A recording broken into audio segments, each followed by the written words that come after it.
Bismillahirrahmanirrahim. Assalamualaikum warahmatullahi wabarakatuh. Perkenalkan, saya atas nama Sita Masyita, NIM 2020-0960111753. Prodi PAI semester 5B di Institut Agama Islam Al-Qadiri Jember. Tujuan saya di sini yaitu untuk menjawab soal-soal tugas UAS pada mata kuliah Administrasi dan Supervisi Pendidikan yang diampu oleh Bapak Fikri Farihin MPDI. Baik, soal yang pertama adalah dalam ilmu administrasi pendidikan. Ada beberapa pandangan terkait definisi administrasi pendidikan. Yang pertama, administrasi lebih luas dari pendidikan. Kedua, administrasi sama dengan administrasi lebih luas dari manajemen. Yang kedua, administrasi sama dengan manajemen. Dan yang ketiga, administrasi lebih sempit daripada manajemen. Pertanyaannya adalah bagaimana analisis Anda tentang tiga pandangan tersebut. Baik, yang pertama adalah yang dimaksud administrasi lebih luas dari manajemen adalah yaitu proses kerjasama beberapa individu dengan cara yang efisien dalam mencapai suatu tujuan tertentu.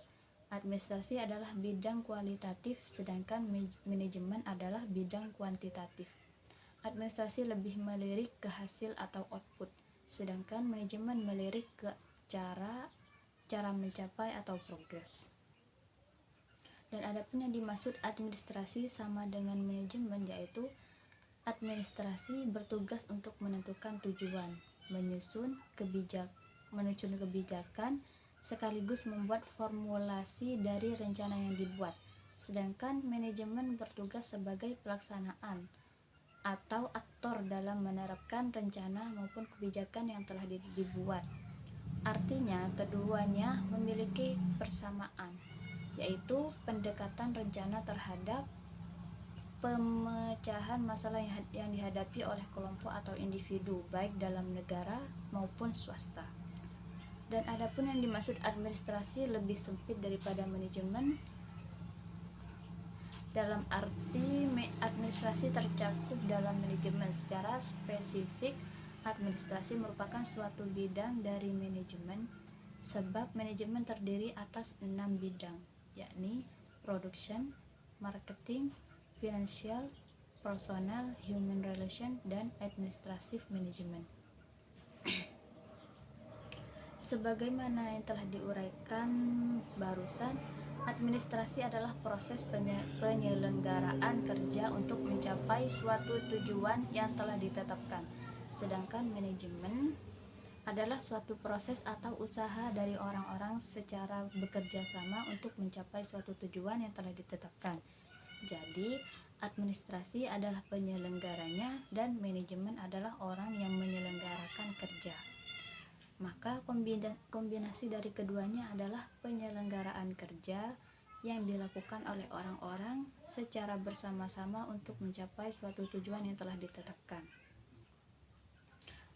Baik, soal yang kedua adalah menurut MC Gregor dalam buku Administrasi Pendidikan dalam bab gaya kepemimpinan, beliau menjelaskan bahwa ada dua macam manusia, yaitu manusia teori X dan manusia Y. Lalu pertanyaannya adalah gaya kepemimpinan apa yang cocok untuk manusia X dan manusia Y?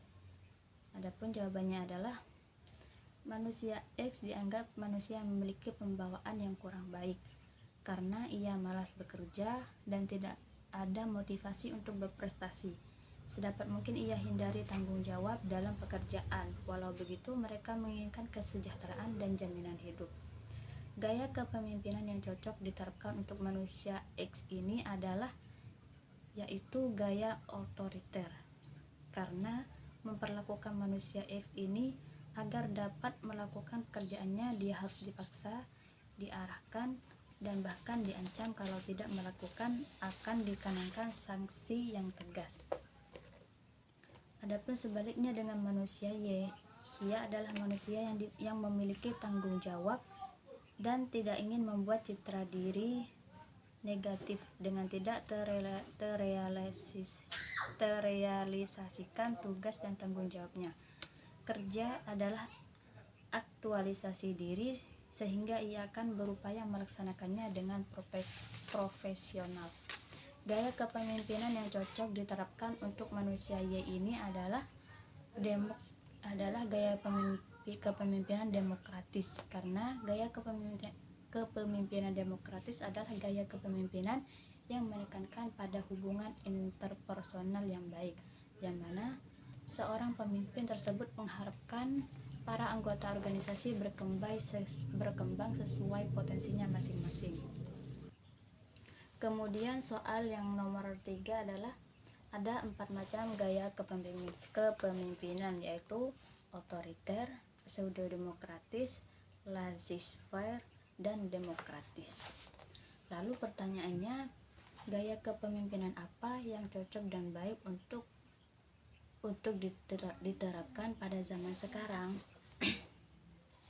Baik, jawabannya saya akan menjawab.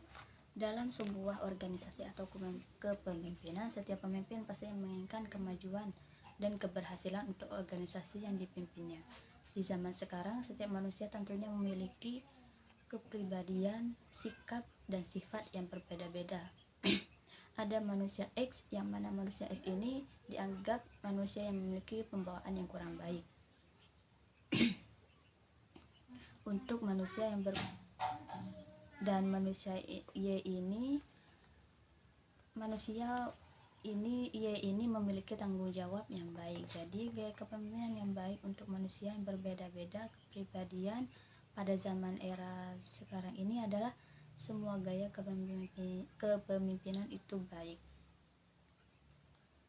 Tapi mungkin yang paling cocok dan mungkin yang baik adalah dengan gaya kepemimpinan pseudodemokratis, yang mana gaya kepemimpinan ini adalah gaya kepemimpinan yang menekankan pada penciptaan situasi yang memberi kesan demokratis, padahal pemimpin sangat pandai menggiring pikiran atau ide anggota untuk mengikuti kehendaknya.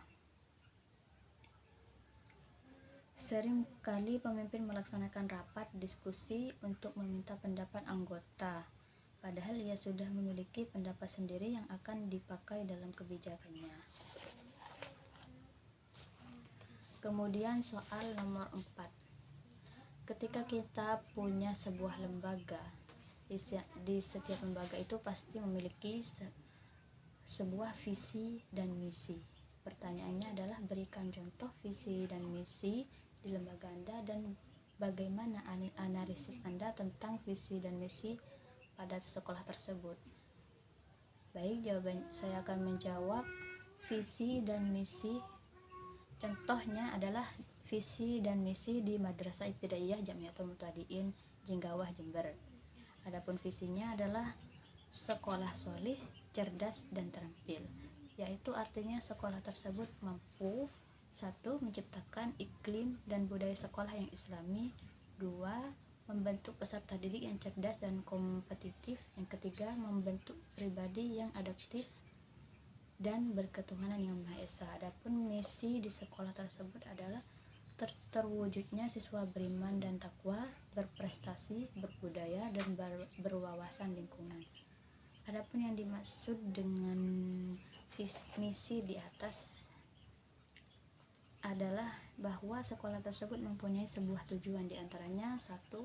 Untuk menumbuhkan dan memperkokoh keimanan dan ketakwaan warga sekolah.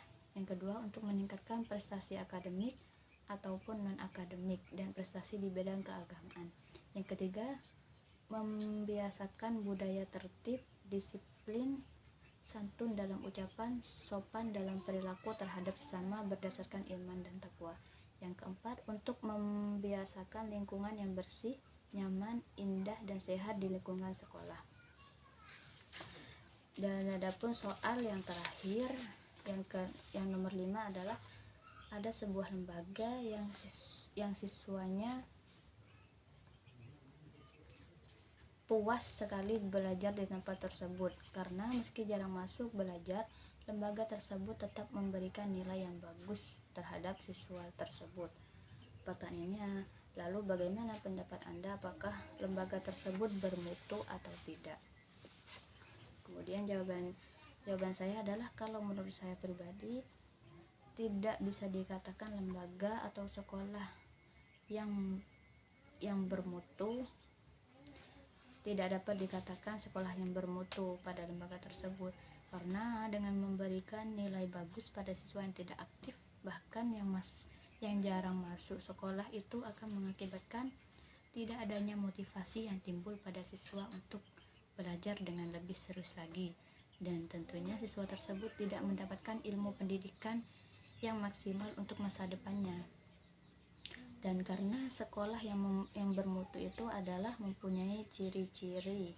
Yang pertama, yang multibudaya dan mengembangkan secara tepat, yang mempunyai standar kerja yang tinggi dan jelas bagi siswa. Yang kedua, mendorong aktivitas pemahaman multibudaya dan mengembangkan secara tepat pembelajaran menurut standar potensi yang dimiliki oleh pelajar. Yang ketiga, mengharapkan para siswa untuk mengambil peran tanggung jawab dan belajarnya. Dan masih banyak lagi ciri-ciri sekolah yang bermutu.